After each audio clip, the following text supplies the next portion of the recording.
koji u svom izuzetnom romanu Trenutak slobode, prvom delu trilogije pod naslovom Povijest bestijalnosti, kaže: svi se žale na svoje loše pamćenje, ali nitko se ne žali na lošu pamet. Rizikujući, dakle, ipak ću da se požalim na svoje loše pamćenje. Naime, ovih dana, listajući po fajlovima u potrazi za nečim drugim, kako to obično biva, pronalazim dokument iz 2006. godine, kojim su se precizirale proporcije, to je propozicije, nagrade Biljane Jovanović, koja je prvi put dodeljena 2005. A čiji su potpisnici Sinan Budžević, Radmila Lazić, Jasmina Lukić, Vladimir Kopitko, Boža Koprivica, Milutin Petrović i Ljiljana Šuler. Naravno da znam da mi je ovo sada i u ovom sastavu treći neuzastopni mandat u žirima za ovu nagradu. Ako bi trebalo, prisetila bih se i prethodnih članova žirija u dva prethodna mandata o kojima sam radila. Dobro znam kome smo dodijelili nagrade, ali ovaj pomenuti vam na neki način osnivački papir sasvim sam zaboravila. Jednostavno ne stoji, ne sećam, kao da to nisam radila, što je bilo dovoljno da se u mojoj glavi aktivira alarm od mnoštva fobija koje čovjek može da ima. Ja sam od rane mladosti ozbiljan vlasnik straha od zaboravljanja. Možda će se nekome učiniti, a čulo sam i takve komentare, nakon sada već davne dodele ove nagrade u maju ove godine, da je izbor Svetislava Bastare za laureate Biljane Jovanović kucanje na širom otvoreno vrata. Nas troje očigledno nismo mislili tako. Bastaru su rano za neka tradicionalna merila, ali sa mnogo dobrih razloga, rekla bih, počeli smatrati živim klasikom još davno, čemu su doprineli i kvalitet i kvantitet njegovog opisa. Uvrežena je međutim pretpostavka, čini mi se barem da osobine koje se po, ili vrline, ja bih rekla, koje se po propozicijama nagrade Biljana Jovanovića očekuju, izrazito posjeduju mladi pisci. Reč je, da parafraziram specifične zahteve u profilisanju nagrade, kojima se želelo između ostalog i da se ona bitno razlikuje od mnoštva drugih, o duhu pobune i bespoštedne borbe, kako protiv društva i društvenih anomalija, tako i protiv književnih tabua, konvencija i normi, o iskoraku i prestupu, provokaciji, inovantnosti i širenju prostora ljudskih i književnih sloboda,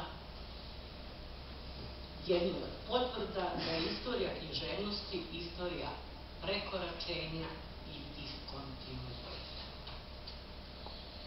Radeći u žiriju sa dvojicom iz moje perspektive vrlo mladih i po mom kritičarskom uverenju veoma dobrih i zanimljivih pisaca, Srđanom Srdićem i Mladenom Čekarevićem, nisam se ni ovo začudila, ali se jesam iskreno obradovala zbog stepena saglasnosti koji se razlikovao u nijansama oko užeg izbora kandidata, ali bio 100% u odluci o laureatu.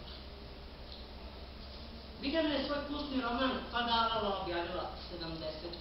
godine, kada se Čakarević rodio, a Srdić još nije proslavio ni svoj prvi rođendan.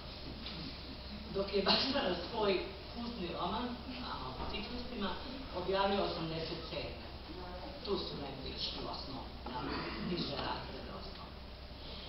Za moje kolege, dakle, u pitanju je ozbiljno i pravo smislu reči književna istorija, a za mene to je period veoma intenzivnog učešća u književnom životu mladašnje ex-juge.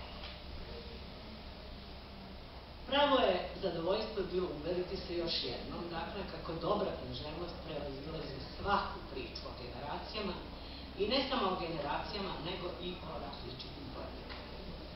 U toj meri da mi je prilikom poslednjeg sastanka na kome smo doneli odluku o laureatu, uopšte nije palo na pamet da su laureat i spisateljica čije ime nosi ova nagrada Vršnjaci.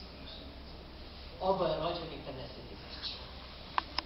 Kada neko ode prerano kao Biljana, konkretni vremenski odnosi se pogube, a prepletu se neke druge relacije koje više liče na književnu fikciju nego na stvarni život.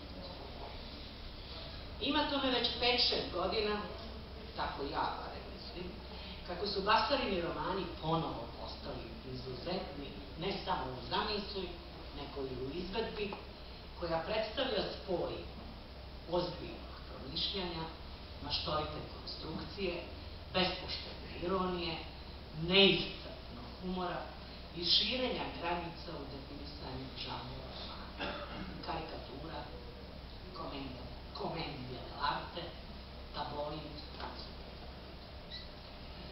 Ono što je Branko Kukić izuzetno formulisao povodom Fanet, ostalo je apsolutno posebno od te 2010. Tako da, ja mislim, primenjivo na Bastarine romane. Sve su to sami priručnici ljudske gluposti dovedeni na nivo nauke, kako reče Branko Kukić. A među njima, iskreno verujem, vrhuni Anđela Tentante. A da u ovom svom malom slovu večeras nisam slučajno pomenula Jemsa Bjorka, čiji me koncept poimanja sveta, istorije ljudske prirode i izopačenosti društva, ali i uloge književnosti u njihovom razobličavanju uveliko podsjeća na Bastarinu. Uz čestitku Bastari na ovoj nagradi poklanjamo i roman Trenutak slobode, da se u moje tvrdnje i lično uveri. Ne bih mu ga poklonila da nemam 2 primetka, jer gospodin u Zagrebu koji je objavio taj roman je ništa drugo nego brat moja sestra. Muž moje sestre.